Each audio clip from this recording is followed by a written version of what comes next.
voilà, on a parlé donc du spectre. Ici, le règlement algérien, donc la période 2024, il donne un spectre de réponse. Voilà.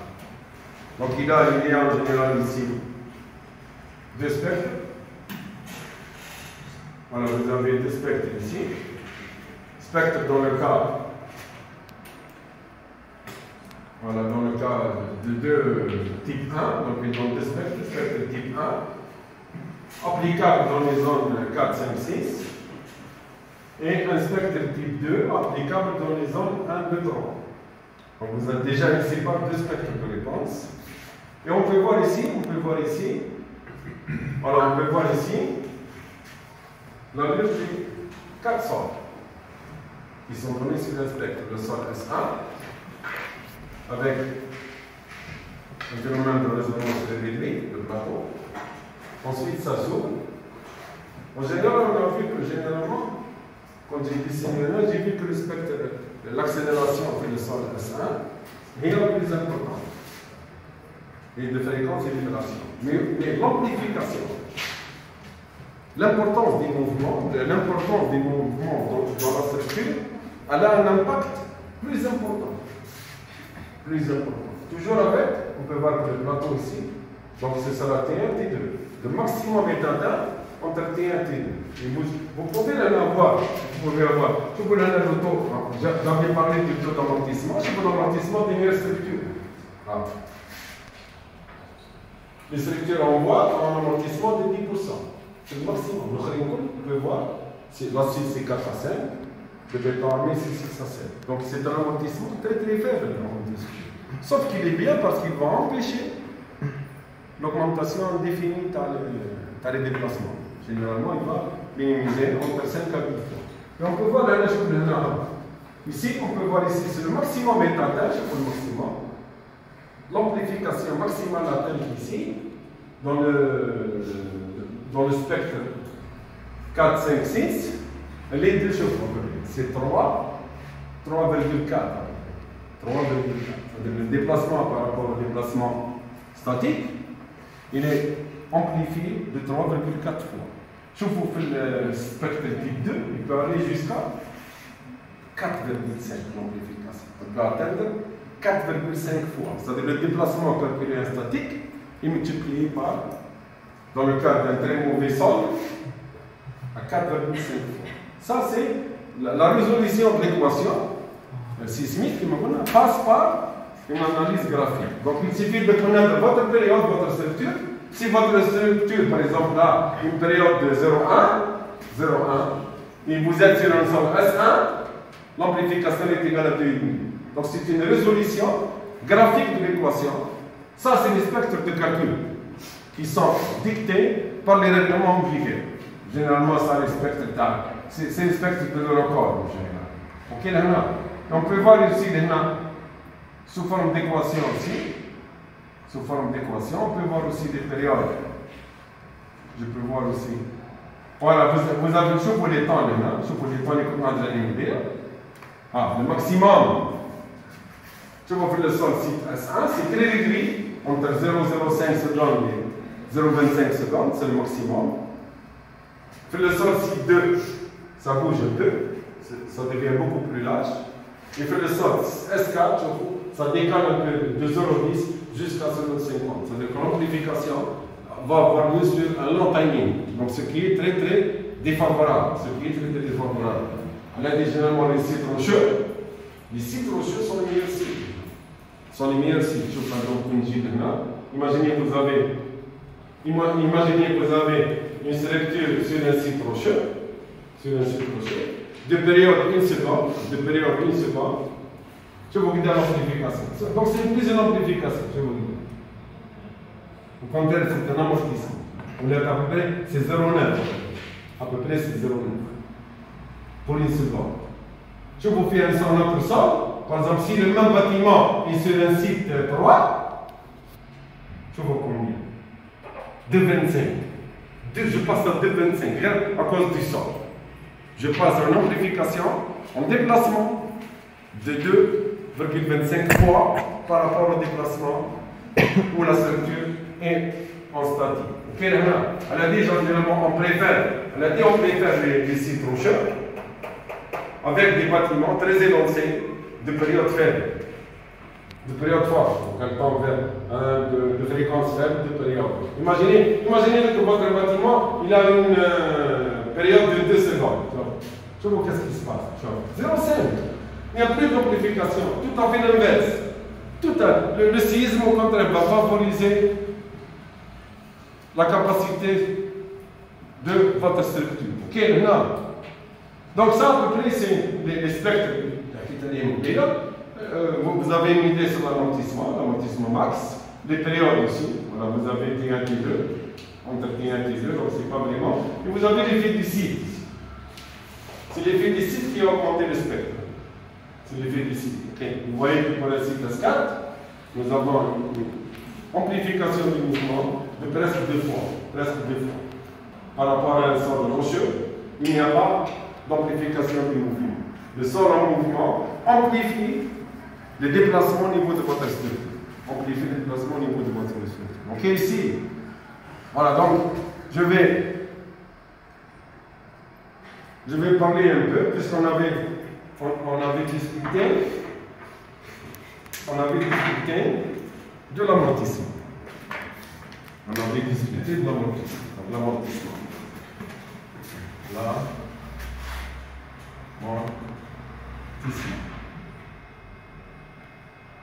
l'amortissement. Si vous avez une structure, si vous avez par exemple une structure en poteau-poteau,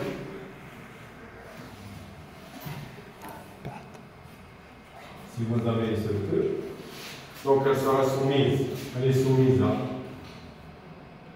X', X secondes dans le sol, accélération sismique, qui est donnée, c'est une donnée de l'aléa. L'aléa moyenne, c'est une donnée de l'aléa.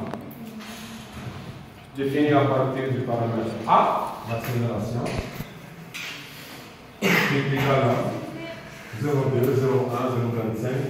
Maximum c'est 0,3 G. L'accélération c'est toujours par rapport à les données par rapport à G. 0,3 G. Ok. Donc automatiquement, vous avez l'excitation et vous avez la structure qui va composer avec G. Et elle est mouvement excité. Ok. Et donc votre structure, quand elle va bouger,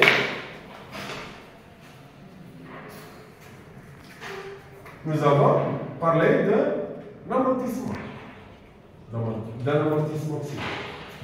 Et de 4% pour les aciers. Pour aller vers le béton, on trouve juste maximum, béton maximum, les hauts et les voiles, de 10%. Ok.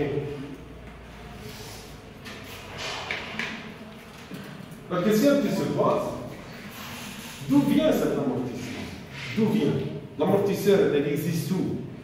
Où est cet amortisseur? Dans un véhicule, il faut l'amortisseur. Il est sur le point où il est pneus. Mais ici, réellement, où est-ce qu'il est l'amortisseur? Est-ce qu'il y a un amortisseur? Il n'y a pas d'amortisseur. Il n'y a pas d'amortisseur. Mais ça n'existe pas, l'amortisseur. Et donc, d'où vient l'amortissement de ce véhicule? L'amortissement. L'amortissement, c'est quoi l'amortissement? En physique, c'est quoi? Du point de vue physique.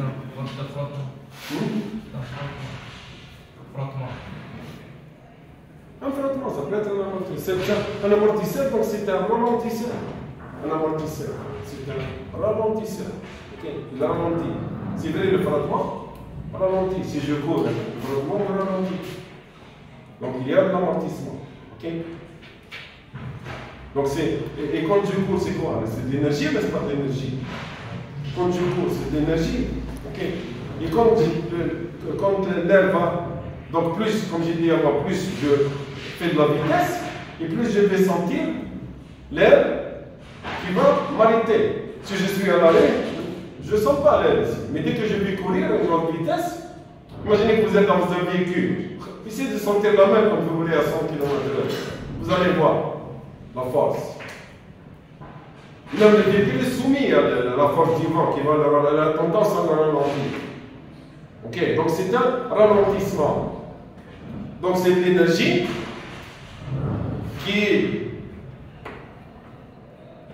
qui sera quoi là? L'énergie, mon énergie, est-ce qu'elle va diminuer ou augmenter? S'il y a un ralentissement. L'énergie diminue ou augmente? L'amortissement, qu'est-ce qu'il fait? Il tombe, donc il diminue.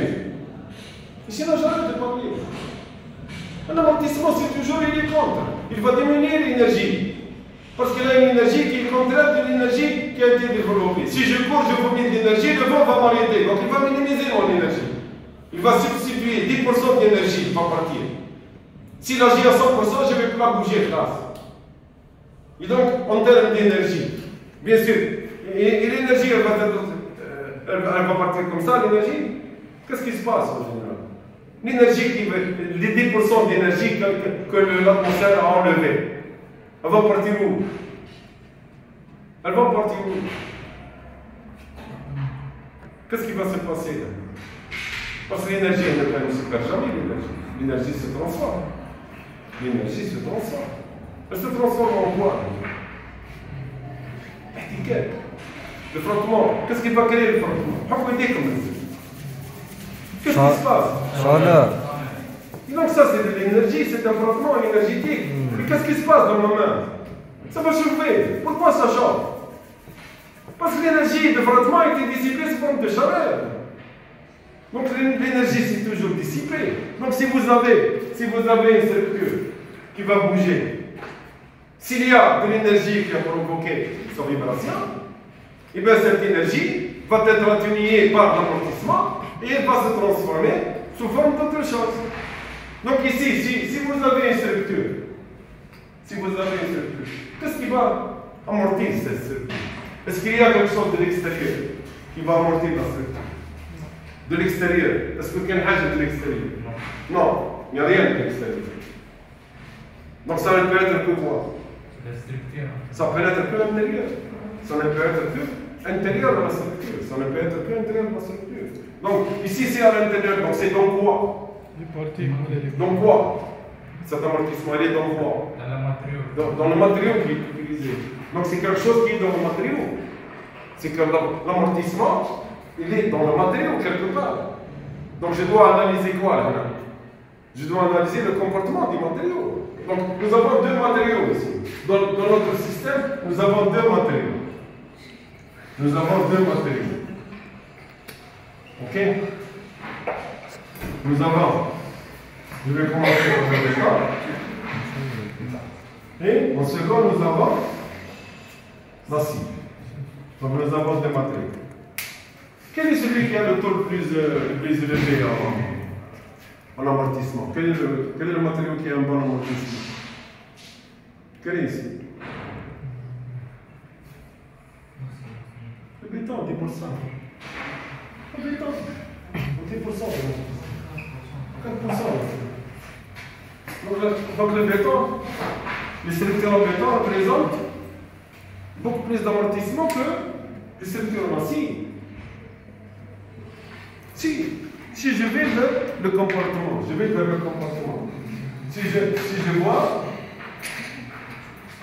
si je vois par exemple le comportement des bétons,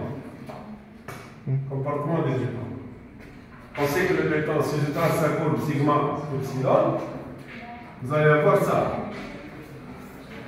Le mouvement il est parabolique.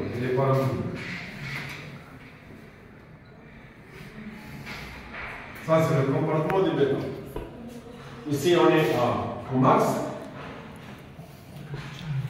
Et ici, nous sommes à la déformation de 3,5 pour 1000. Là, oui. Ici, nous sommes à 2 pour 1000. Donc, ça, c'est le comportement du matériau béton.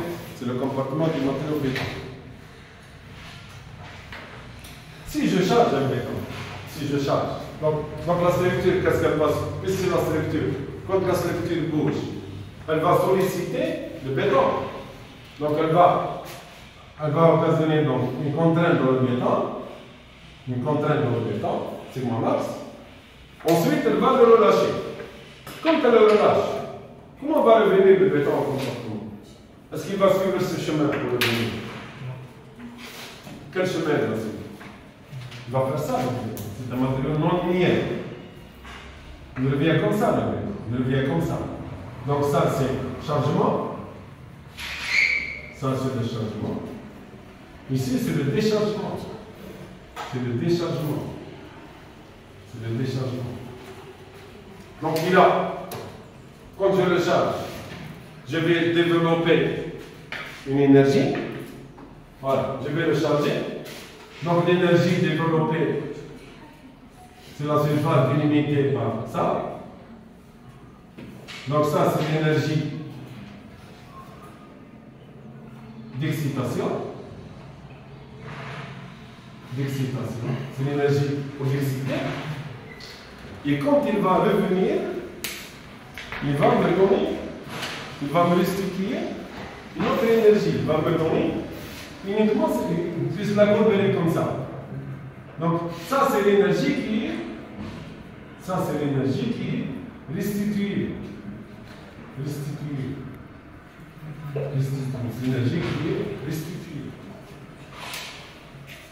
Est-ce qu'il y a une différence ici entre l'énergie excitatrice et l'énergie qui est restituée? Elle est où la différence ici? La différence entre les surfaces, l'énergie excitatrice, moins l'énergie restituée, moins ça. Qu'est-ce qui reste ici?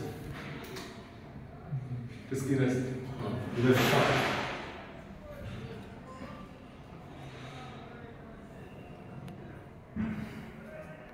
Est-ce qu'elle a été restituée? Est-ce qu'elle a été restituée? Non. Donc elle est perdue. Donc cette énergie, c'est l'énergie qui a été absorbée. Et ça représente quoi? Ça représente l'amortissement. Ça représente l'amortissement. Donc c'est l'énergie, ça c'est l'énergie. C'est l'énergie qui a été perdue. C'est l'énergie perdue. C'est l'énergie perdue. Donc elle est perdue, donc elle a un amortissement. Donc le béton, de par son comportement non linéaire, il représente un amortissement. Et c'est pour ça que l'amortissement du béton est élevé. Parce que une partie de cet amortissement est créée justement, c'est à cause de la non-linéarité du béton. C'est ce qu'on appelle les stérises ici. C'est la courbe de stérises. C'est-à-dire c'est une partie, ça existe surtout dans les matériaux non linéaires. Donc le béton a un amortissement de par sa structure en non linéaire. Si je vais vers. Donc, maintenant ça s'explique parce que le béton est non linéaire. Donc il a un taux d'amortissement qui est élevé plus ou moins. En plus, il fallait que le sol, quand il va se fissurer, il va avoir création de frottement entre la fissure et le béton, donc va avoir de l'énergie de dissipation, une façon de dissiper l'énergie qui est importante. Si je compare au deuxième matériau, si je vois l'acier maintenant,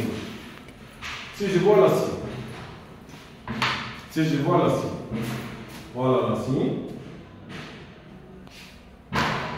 sigma toujours, donc ici c'est l'acier.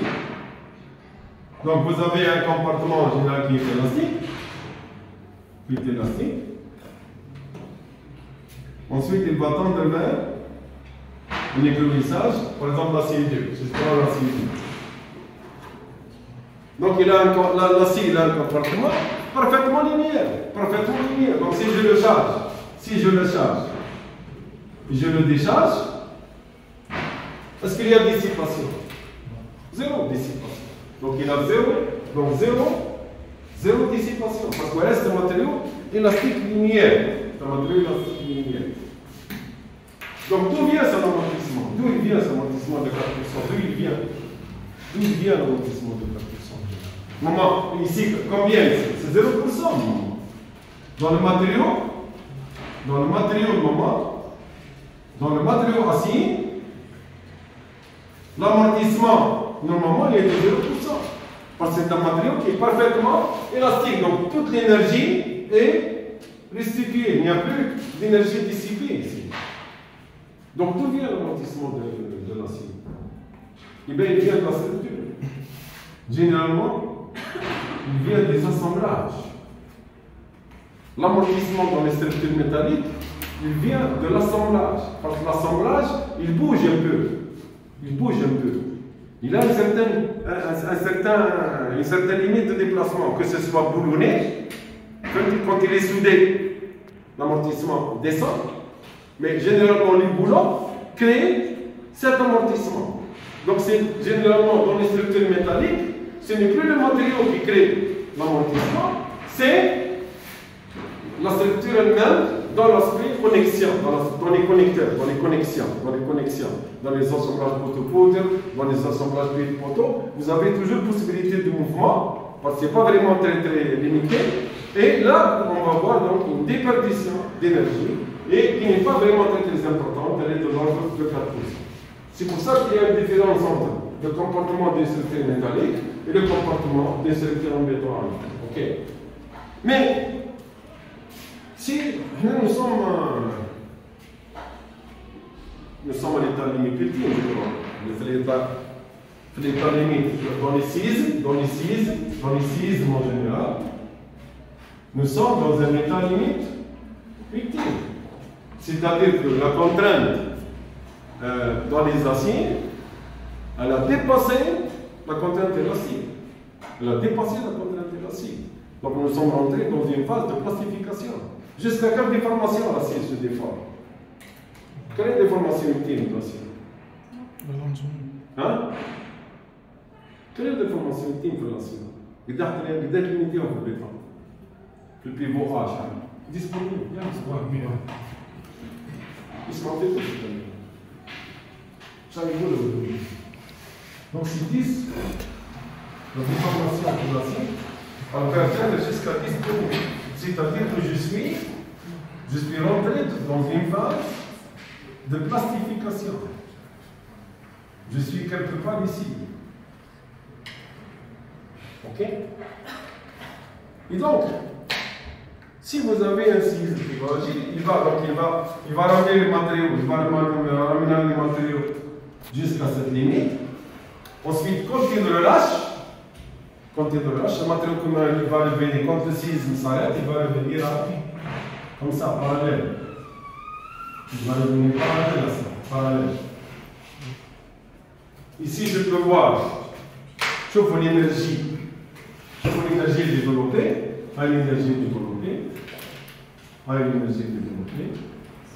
pour le faire bouger. Et vous avez l'énergie qui a été restituée. Je vois l'énergie qui a été, vous voyez l'énergie qui a été. Donc ça c'est développé quand même. L'énergie développée. Et ça, cette partie-là, c'est l'énergie restituée.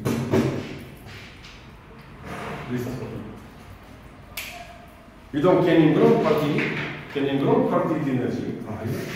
Il y a une grande partie ici. Il y a une grande partie d'énergie qui a été dissipée.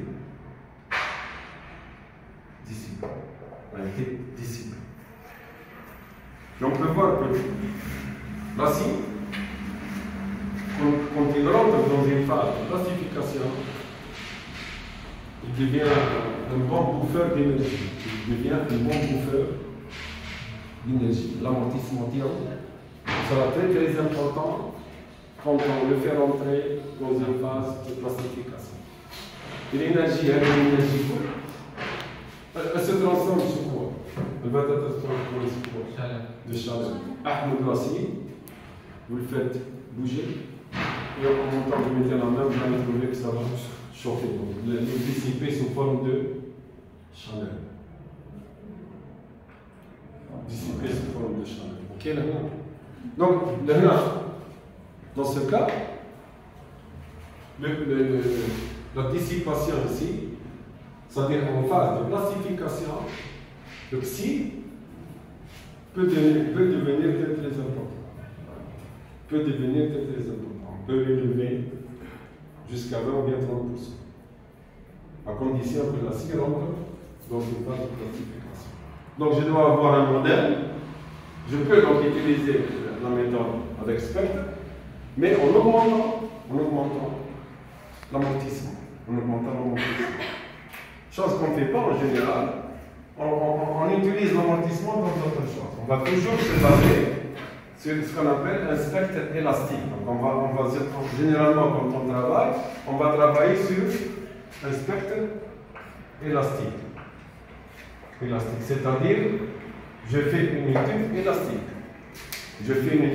C'est-à-dire que le taux d'amortissement, c'est 4%. Ok, et 10%. C'est-à-dire quand on fait l'enregistrement, on ne peut pas le faire sur des structures en plastification. On le fait sur des structures élastiques en général pour pouvoir toujours enregistrer. Donc je vais toujours utiliser un spectre élastique et essayer de tenir compte de cette possibilité de plastification et d'absorption de l'énergie sismique. C'est l'énergie sismique qui est absorbée ici. Donc si vous avez une action sismique, donc maintenant on va rentrer dans quelque chose de très important pour pouvoir comprendre. D'autres phénomènes qui vont se passer, donc les phénomènes d'amortissement. Imaginez que vous avez, je vais toujours traiter une structure simple, d'accord, pour comprendre. Supposons que vous avez une structure masse, donc K, M, soumise à P de T, en fonction du temps sismique.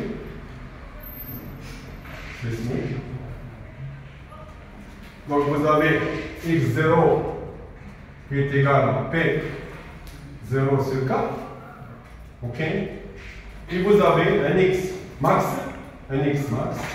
sous l'effet de l'accélération sismique, le mouvement excitateur, x max est égal à d fois x0.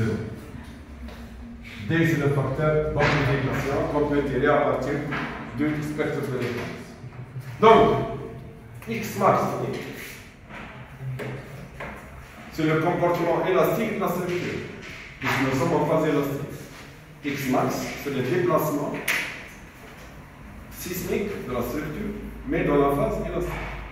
C'est ce qu'on appelle, c'est la demande. Ça, c'est la demande, ce que demande. C'est la demande sismique en déplacement. C'est-à-dire que la structure va bouger et elle va être conduite à se déformer jusqu'à dx0. D'accord? dx0. Si je dessine ça sur un graphe,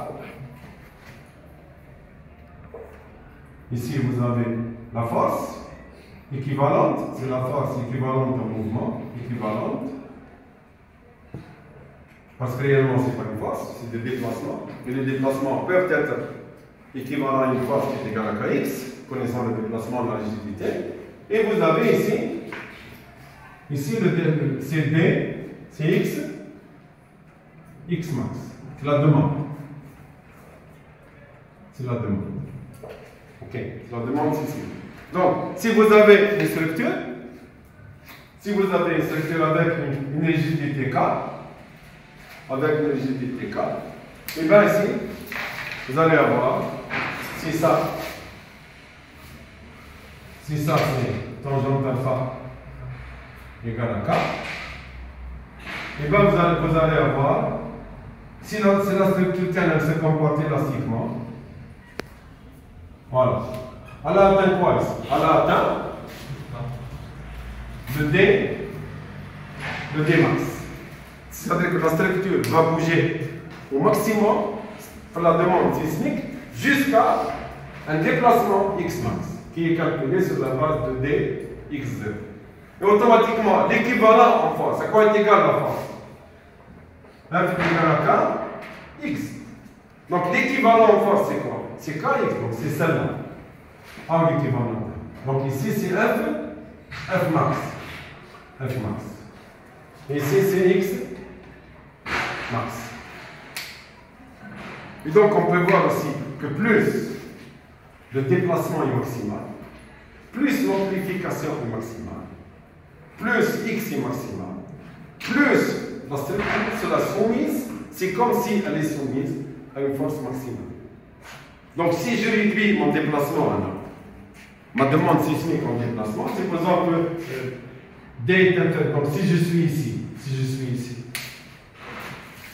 si la demande sismique est là, eh bien, on peut voir ici que la force, elle est moindre. La force, elle est moindre. Donc, si j'arrive à réduire ma demande, si j'arrive à réduire par un amortissement, si ma rigidité, je réduis ma rigidité, je peux donc réduire automatiquement mes forces. C'est pour ça qu'on a dit qu'une structure souple, elle est plus intéressante qu'une structure qui est rigide. C'est plus intéressant qu'une structure qui est rigide. Ok, voilà. Ça, c'est dans un domaine comment, là? Dans un domaine élastique. Élastique. Dans un domaine élastique. Mais réellement, en sismique, nous ne sommes pas en élastique. Nous ne sommes pas en élastique. La structure, à un certain moment, elle va rentrer en plastification. Donc, par exemple, si je réel, dans le cas de sisme, ma structure va faire ça. Elle va se comporter élastiquement. Ensuite, qu'est-ce qu'elle va faire? Elle va rentrer dans la phase de plastification. Et elle va atteindre XX. Elle va atteindre. Donc le problème ici, c'est que la structure doit atteindre X max. Parce qu'on a dit que le séisme va exercer une vibration sur la structure pour la ramener à un déplacement X de T, X max. Cet X max est indépendant du comportement élastique ou non élastique. On va atteindre le X max.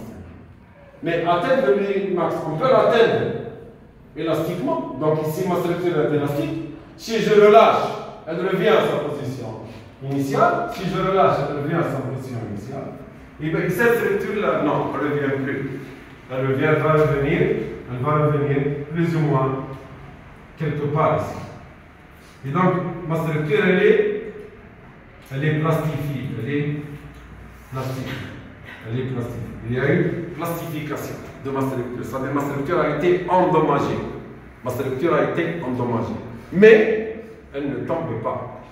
Il n'y a pas de ruine. Parce qu'on empêche, ce qu'on va empêcher, dans le cas où vous avez essayé, c'est d'empêcher la ruine. Pas d'empêcher les fissures de la plastification. Si la structure reste stable, malgré qu'elle est endommagée et plastifiée, nous avons atteint notre objectif. Ok, Léna? Mais, quel est l'équivalent en force? L'équivalent de force maximum, il est où ici?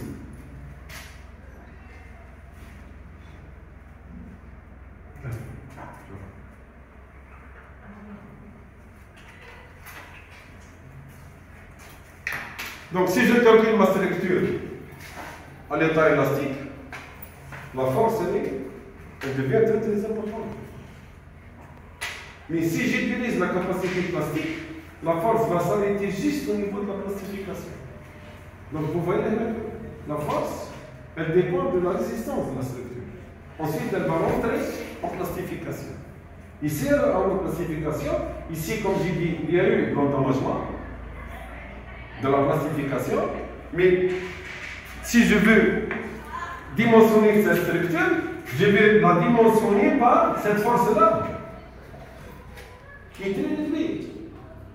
Alors que si la structure ne présente pas de plastification et que je vais l'utiliser en état élastique, et bien je vais choper la force qu'il me faut de dimensionnement. Et donc on peut déduire à peu près quel est le coût. Le coût entre dimensionner avec une force de maximum plastique et une force élastique. Donc si ma structure présente ce qu'on appelle une bonne ductilité, c'est-à-dire un bon comportement post-élastique, si elle représente une bonne ductilité, vous allez avoir de très bonnes structures qui seront dimensionnées selon un effort plus faible avec un coût moindre. Et on peut évaluer. On peut évaluer la ductilité, on peut l'évaluer en général. La ductilité, c'est le comportement post-élastique, la ductilité. La ductilité, c'est le comportement. Ici, nous sommes élastiques et ici, nous sommes plastiques. Donc, la ductilité en général, on peut l'évaluer par le facteur mu. On peut évaluer la ductilité d'une structure. On peut évaluer la ductilité d'une structure. Généralement, c'est égal à la déformation totale. C'est la déformation totale. C'est le déplacement delta T total, grand T, par rapport à delta. Ici, c'est delta. Ici, c'est delta élastique. Ici, c'est déplacement élastique. Et bien, la ductilité, elle est égale à la delta élastique sur la delta totale sur delta élastique. Et plus, on peut voir que plus votre structure, delta totale à quoi est égal? Delta élastique plus delta plastique sur delta élastique. C'est-à-dire c'est égal à 1 plus delta plastique sur delta élastique. Ici, la structure n'a pas de comportement plastique. À quoi est égale votre ductilité? Donc, il n'y a pas de ductilité. Ici, votre delta plastique devient très très important. Et bien, vous pouvez voir que la ductilité est importante. La ductilité est importante. Et en termes de force, à la force totale, le chenef, c'est la force, donc là, je vais passer tout ça. Je vais prendre l'autre partie là. Donc, vous avez une structure qui rentre. Si elle rentre en plastification, je fais la relation entre l'effort contre la structure n'a pas de ductilité, c'est-à-dire 1. Ici, donc, c'est mu égale à 1. Il n'y a pas de ductilité de plasticité. Et là, vous êtes dans mu plastique. D'accord? En termes d'effort, si mu est égal à 1, je fais l'effort à quoi est égal? L'effort de calcul, F. S'il n'y a pas de ductilité, je fais l'effort que je dois utiliser pour le calcul. Mais s'il y a de ductilité, l'effort est utilisé. F. S'il y a F. Je fais l'effort que je vais utiliser pour calculer. Quand il y a ductilité, plus la ductilité est moindre, donc il y a moins de ductilité, je prends la ductilité est moins la ductilité, moins qu'ici, je fais l'effort. Donc plus la ductilité est moindre, plus l'effort sera important de plus. Et plus vous avez une structure ductile, plus vous avez un gain au niveau de l'école. Je peux donc évaluer. Si j'utilise des triangles semblables, je vais ça. Donc je vais utiliser ça sur le total. Ça c'est quoi ça? C'est F élastique. Donc c'est c'est F total. Je vais avoir F total. F total, ça c'est F de calcul. Donc vous allez avoir quoi? Vous allez avoir F.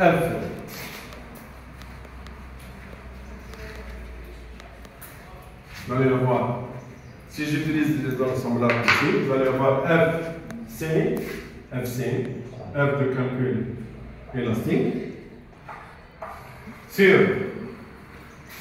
moins F de calcul ductile, F de calcul ductile, d'accord, sur, donc, dans la partie, ça sur ça, donc si F total moins F ductile, c'est égal à quoi? C'est égal à ça, c'est égal à ça sur ça. C'est-à-dire c'est égal à epsilon delta plastique sur, c'est égal, donc on a F sur F élastique total, c'est égal à ça, déplacement plastique sur déplacement total. Sur déplacement total. Sur déplacement total. Ok. Et donc j'aurai quoi? J'aurai 1 moins F ductile sur F élastique, c'est égal à delta plastique sur delta total. Et on peut donc tirer F ductile. Donc ce sera égal à quoi? F ductile à quoi est égal? F ductile est égal à delta P. Donc ce sera 1 moins delta plastique sur delta total multiplié par F élastique. Ok? Donc vous voyez la réduction. Si delta plastique, si elle n'existe pas, c'est égal à 0. F égale à F élastique, c'est le maximum. Et plus vous avez de ductilité, plus l'effort de calcul sera moins important. En prenant en compte la ductilité. Imaginez par exemple que plastique égale à 4 fois élastique. Imaginez que la bande est delta. Imaginez que si delta plastique, imaginez que delta plastique égale à 4 fois delta élastique. Vous allez avoir quoi? Vous allez avoir quoi? Ce sera 1 moins delta plastique. C'est 4. Donc c'est 4 sur 5. 4 sur 5. Delta plastique sur delta total. Donc vous allez avoir plus delta plastique égale à 4 fois delta. Donc delta total est égal à delta élastique plus 4 fois 5 fois. Multiplié par F élastique. D'accord? Et là, on peut ici, on peut ramener tout ça à delta. Si je fais une note, je vais avoir si delta total ici, je vais avoir delta total moins delta plastique sur delta total fois F élastique. Ok? Vous voyez l'importance? C'est-à-dire que ici, c'est combien par rapport à la? Ce sera 5 moins 4 sur 5.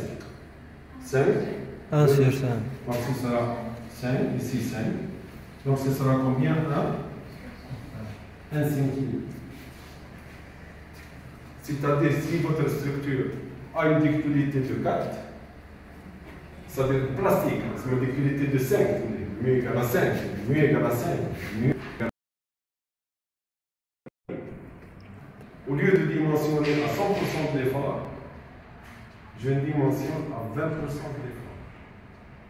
Vous voyez la différence? Si l'un c'est 100%, ici c'est 20%. Ici c'est 20%. Ici c'est 20%. Ici c'est 20%. Vous voyez la ductilité, qu'est-ce qu'elle permet de faire? Elle nous permet de dimensionner un ouvrage en utilisant sa ductilité. Et cette ductilité nous permet de réduire l'effort de calcul réel et élastique. Je vous donne un cinquième. C'est-à-dire c'est 1 sur la ductilité. Imaginez que vous avez une ductilité de 10. Vous voulez un dixième. L'effort que je vais utiliser pour le calcul sera un dixième. Si c'est une ductilité de 4, ce sera un quart. J'utilise 0,25%. Vous voyez le rôle, c'est très Et généralement, ce facteur qui tient compte, mais c'est d'autres paramètres. Tout ça en général, sera défini par le facteur de comportement R. C'est le facteur de comportement. Ce qui représente la ductilité, Et bien, si vous avez un séisme, donc qui est égal à M multiplié par, voilà, si vous avez un séisme F égal à KX élastique, si vous avez une force sismique, si vous avez F qui est égal à K multiplié par X, K rigidité structure, X déplacement, si on est dans un état élastique, c'est ça. Et bien, si je veux faire une étude en utilisant la ductilité, et bien ce sera F égal à K, X sur R. L'effort de calcul est totalement réduit par le fameux facteur R de ductilité. Mais à une condition, il faut que cette ductilité soit réelle. Il faut qu'elle soit réelle. Ce n'est pas une ductilité fictive. C'est une ductilité réelle. Ça veut dire que l'ouvrage qui est peut supporter des déformations plastiques sans se rompre. Ça veut dire vraiment c'est un ouvrage ductile. Ok. Donc on voit ici que la ductilité nous permet de gagner beaucoup en termes de coût, de dimensionnement d'un ouvrage. Au lieu qu'on va l'utiliser dans le spectre, on va l'utiliser dans le calcul de la force. Donc dans le spectre, il est plus compliqué, mais je vais l'utiliser directement dans la branche. Et donc vous allez avoir pour chaque type de structure, vous allez avoir la ductilité qu'il peut supporter. Ça peut être de 1, ça peut être de 2, ça peut être de 3. Tout ça atteint 5 à 5,5, atteint 6. Il y a des ouvrages qui peuvent atteindre une ductilité de 5,5. Et bien sûr, les meilleurs ouvrages en termes de ductilité, en béton là ou en acier. Les meilleurs ouvrages en termes de ductilité, de plasticité.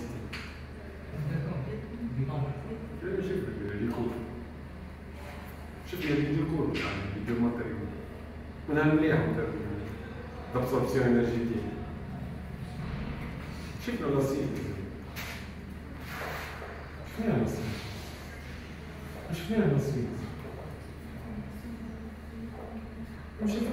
شوفوا الديسيباسيون الأصيل كمية ديكوليتي عمل ديفورماسيون بلاستيك كبيرة خلاص de 23,5 pour mille الأصيل jusqu'à 10 pour mille. Les meilleures structures d'absorption de ductilité, c'est des structures métalliques. S'il n'y avait pas le béton, si le béton n'était pas armé, rien ne lui aurait donné la ductilité. Le béton, il se casse, c'est un matériau fragile, c'est un matériau très fragile. Il n'a pas de ductilité. Et donc, si une structure est en béton non armé, il va mais je vais l'arminer, il va la casser en pièces, le séisme. Et plus vous avez une structure qui est souple, plus elle est encore ductile, et plus vous allez avoir une structure qui sera beaucoup plus résistante avec un coût de dimensionnement qui est important, le coût de dimensionnement. Par rapport à 1, on peut atteindre jusqu'à 5,5 fois. Okay. Donc ici, le dernier mot, une structure a une résistance par rapport à la résistance globale. Vous connaissez quoi? C'est 1, c'est 100%, moins la plasticité sur la déformation totale. Donc c'est égal, c'est delta total, moins delta plastique sur delta total. Ok. Donc on peut voir ici que ça fait la réduction. C'est la réduction. Donc tout l'effort est réduit suite à la possibilité de déformation plastique, suite à la ductilité. Si nous sommes dans ce cas-là, avec 5, vous n'allez pas être égal à quoi? L'effort de calcul, c'est 1/5. L'effort de calcul, c'est 1/5. Et l'effort ductile, c'est les 4/5. D'accord? C'est 1/5. Donc l'effort total, c'est 1/5 plus 4/5. Ça, déjà, à partir du comportement élastique.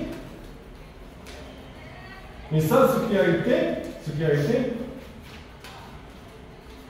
généralement, c'est par ductilité. OK? Ça veut dire dissipation. Et on peut voir ici que l'effort systémique, c'est l'effort total. L'effort systémique, c'est l'effort total. Mais il a été partagé en deux parties. Une partie reprise par la structure en termes de calcul. Ça, c'est la résistance. Et les 4/5 sont carrément par ductilité. Sont absorbés par ductilité. Ça, c'est quand on fait un calcul de structure, en général, on ne calcule pas la structure de l'effet sismique global. Ça devient très coûteux. Donc on utilise une partie de classification, mais c'est une partie qui est très importante. Elle vaut le 4/5 de la résistance. Donc pour moi, une structure, je la calcule en termes de résistance à 1/5 de l'effort, 1/5 de l'effort, et les 4/5 je le fais absorber par ductilité, par classification. Quand je dis classification et ductilité, c'est-à-dire une bonne réalisation, une bonne conception. Une bonne réalisation. Imaginez que votre structure n'est pas ductile. Imaginez comme maintenant que votre structure n'est pas ductile. Et vous l'avez calculé à 1/5 de l'effort. C'est bon, 2/5 il va la faire descendre. La 2/5 il va la descendre. Donc la partie, surtout la partie idéale, cette partie d'absorption de l'effort sismique, elle est très détaillée dans le règlement. Elle est très détaillée. En termes de constructive, pas en termes de calcul. En termes, quelles sont les conditions constructives? Comment on doit réaliser une structure? En termes d'armature, transversale, en termes de qualité des matériaux, en termes de contrôle, pour que justement les 4/5 soient vérifiés. Les 4/5, généralement, c'est conditions constructives et réalisation. Mais ils ne sont pas liés à un calcul. Ils sont liés à une bonne exécution et le respect des conditions constructives dans un matériau pour pouvoir assurer la ductilité de ce matériau pour qu'il puisse absorber les 4/5 de l'effort sans qu'il y ait ruine dans notre programme. OK? Voilà. C'est pas comme ça. Pas fait,